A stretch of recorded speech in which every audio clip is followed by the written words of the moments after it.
Bismillahirrahmanirrahim. Assalamualaikum warahmatullahi wabarakatuh. Jemaah pemirsa dimanapun Anda berada, rahimani wa rahimakumullah. Melanjutkan dalam rangka membahas mengutip hikmah untuk kehidupan dari surah Al-Quran. Sekarang ada pada surah Al-Alaq, insyaallah di ayat 18 dan 19.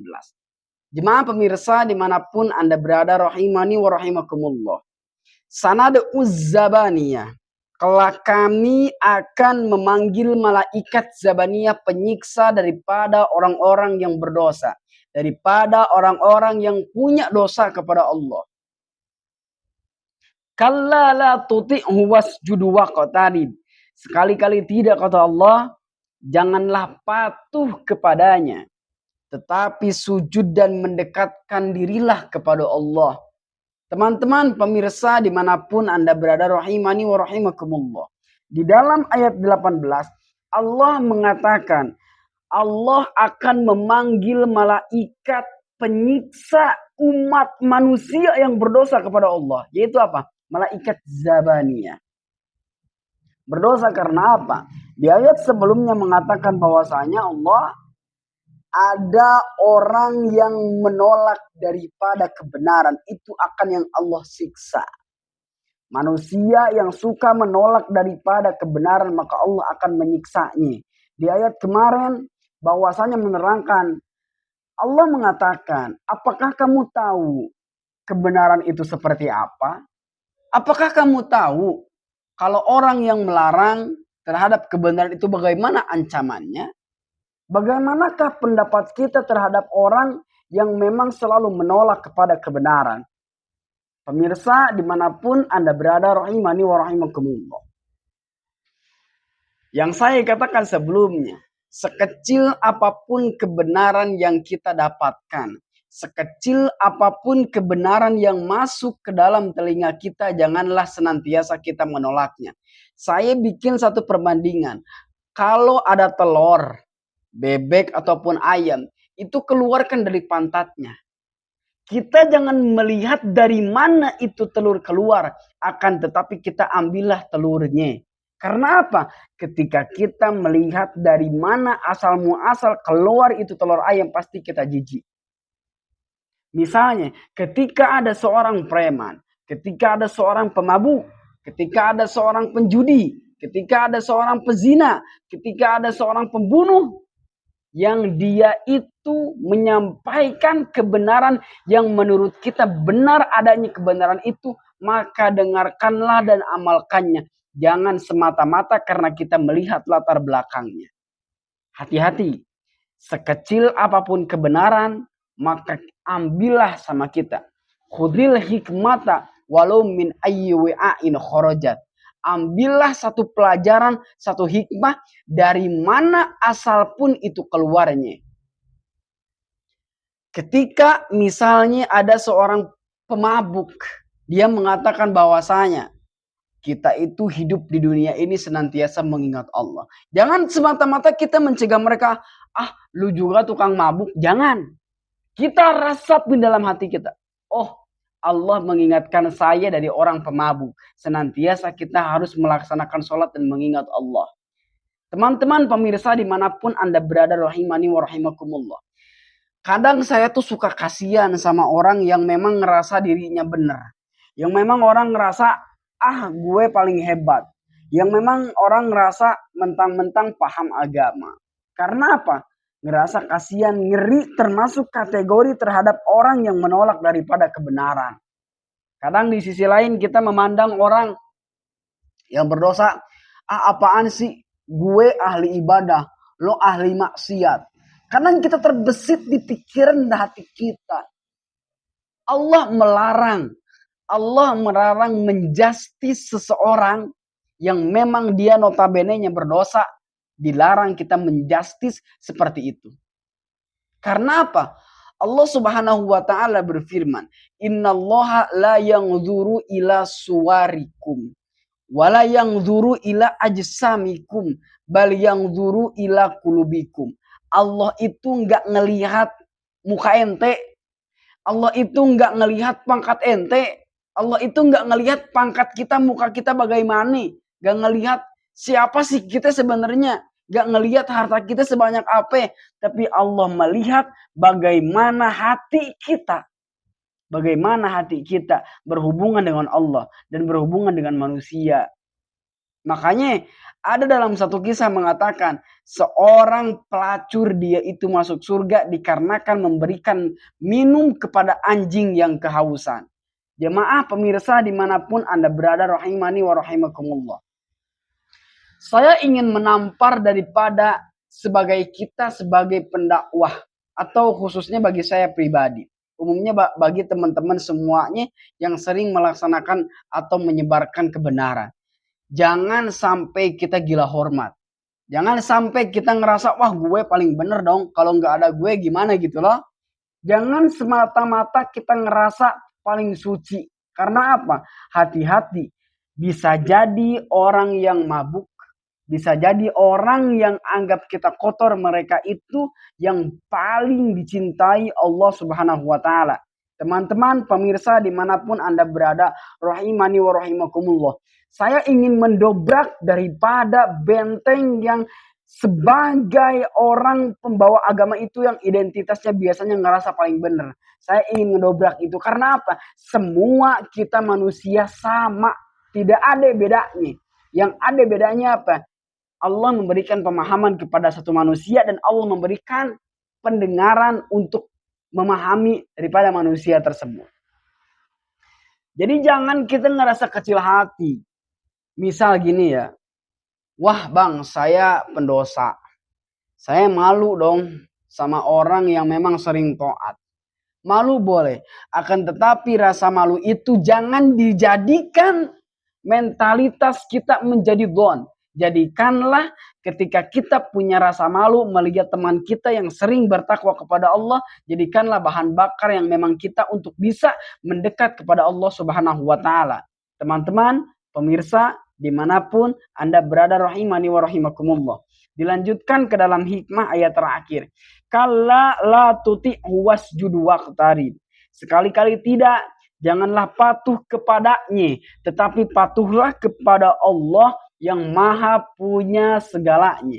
Di dalam konseptual ayat ini menerangkan bahwasanya Allah Subhanahu wa Ta'ala melarang daripada musyrik kepada Allah. La tusyriku bihi syai'a. Jangan menduakan Allah. Kalau ada pertanyaan begini, bang, bagaimana hukumnya orang yang percaya kepada batu akik kalau batu akik itu punya kekuatan bisa mendatangkan rezeki dan jodoh? Saya bilang dengan secara tegas, itu hukumnya musyrik. Hukumnya menduakan Allah. Karena apa? Karena kita menaruh kepercayaan pada batu akik. Kalau batu akik itu memang bisa mendatangkan rezeki dan jodoh. Hati-hati. Tidak ada yang bisa mendatangkan rezeki dari manapun itu tempatnya. Kecuali atas izin dan daripada kehendak Allah. Teman-teman pemirsa dimanapun Anda berada, rahimani wa rahimakumullah. Kalau ada yang bertanya, terus bang gak boleh dong kita miara atau kita koleksi batu akik? Oh sangat boleh. Saya tidak melarang. Islam pun tidak melarang. Rasulullah pun gak melarang. Rasulullah pun memakai batu akik. Dengan catatan kita memakai batu akik karena mensukai daripada keindahannya. Jangan semata-mata kita menyimpan hati di dalam batu akik tersebut. Kalau batu akik itu punya kekuatan untuk mendatangkan rezeki. Teman-teman pemirsa dimanapun Anda berada, rahimani wa rahimakumullah. Terus bagaimana kalau misalnya sekarang kan di era modern bang katanya. Ada orang yang bilang Elon Musk itu punya penemuan. Misalnya kalau Anda di zaman sekarang tidak menggunakan teknologi AI maka Anda akan ketinggalan zaman. Terus kita mempercayai akan hal itu. Kita mempercayai serta melakukan. Kita mempercayai menggunakan daripada teknologi AI supaya kita tidak ketinggalan zaman. Dan ternyata terbukti adanya dong. Apakah itu termasuk musyrik atau tidak? Tidak. Karena kenapa? Karena Elon Musk itu hanya menyarankan bahwasanya ketika Anda tidak memakai AI di zaman sekarang, Anda akan ketinggalan zaman. Karena ini bukan konsep semata-mata beribadah kepada Allah. Di sini Allah mengatakan, kenapa Allah melarang kalau kita punya kepercayaan kepada batu akik yang bisa mendatangkan rezeki, yang bisa punya kekuatan segalanya itu adalah batu akik, bukan Allah. Itu dikatakan musyrik. Bisa-bisa saja dalam konsep teknologi tadi, ketika kita mempercayai 100% kalau bahwasanya teknologi itu akan memberikan kekuatan sepenuhnya, itu musyrik kepada Allah. Elon Musk bikin penemuan. Suatu saat nanti ada manusia atau benda yang saya ciptakan, yang saya bikin, yang memang anti kiamat. Ketika kita meyakini itu, dengan menghilangkan Allah di dalam diri, itu sudah termasuk musyrik. Yang intinya bagaimana dong bang? Yang intinya gini, kita boleh mempercayai sesuatu. Ini konsepnya bukan dalam ibadah dulu. Kita boleh mempercayai sesuatu akan tetapi jangan menghilangkan kuasa Allah. Karena apa? Kenapa mengatakan dari tadi bahwasanya kalau percaya sama batu akik itu musyrik? Rata-rata kalau orang percaya sama batu akik, mereka menyembahnya, mereka mengagung-agungkannya. Ada orang yang bilang sama saya, "Bang, saya punya keris, ya. Keris itu udah lama. Saya sering mandiin, bahkan keris itu sering gerak. Terserah ente," kata saya. Ente mau melihara keris kayak apapun itu silahkan. Akan tetapi jangan musyrik kepada Allah. Jangan percaya kepada selain Allah. Hati-hati. Ada salah satu dosa yang memang Allah nggak akan mengampuninya. Di antaranya ketika kita punya dosa menyekutukan Allah. Musyrik kepada Allah. Allah nggak akan mengampuninya dosa itu hamba. Kecuali hamba itu meminta maaf. Meminta ampun, taubat dan nasuha, tidak akan kembali kepada dosa tersebut. Teman-teman pemirsa dimanapun Anda berada, rahimani wa rahimakumullah. Kita boleh mempercayai sesuatu. Kita boleh mempercayai barang kalau ini barang memang akan hasil. Akan tetapi jangan menghilangkan kekuasaan Allah. Jangan menghilangkan kekuasaan Allah.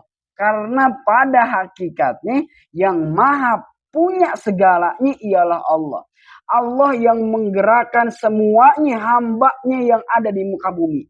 Kita itu bagaikan wayang yang digerakkan oleh dalang. Ketika dalang itu tidak menggerakkan itu wayang, maka kita nggak bisa ape-apenya. Saya akan bikin satu contoh.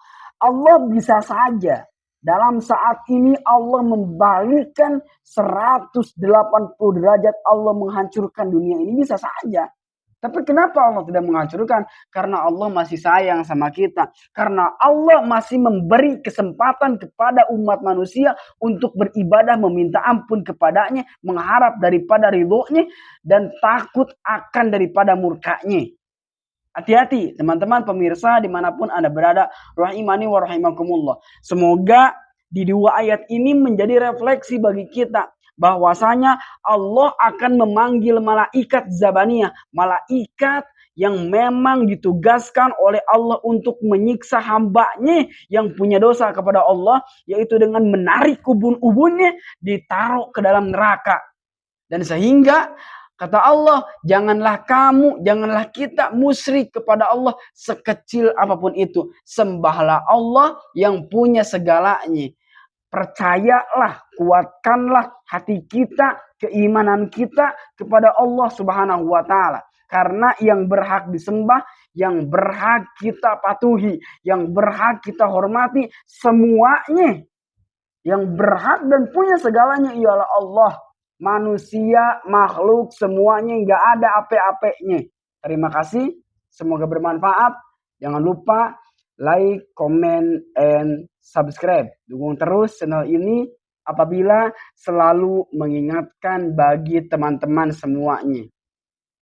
Dukung terus channel ini supaya senantiasa bermanfaat bagi umat manusia. Terima kasih. Lain kali kita jumpa kembali di waktu yang sama insyaallah. Hadanallahu wa iyyakum ajma'in. Assalamualaikum warahmatullahi wabarakatuh.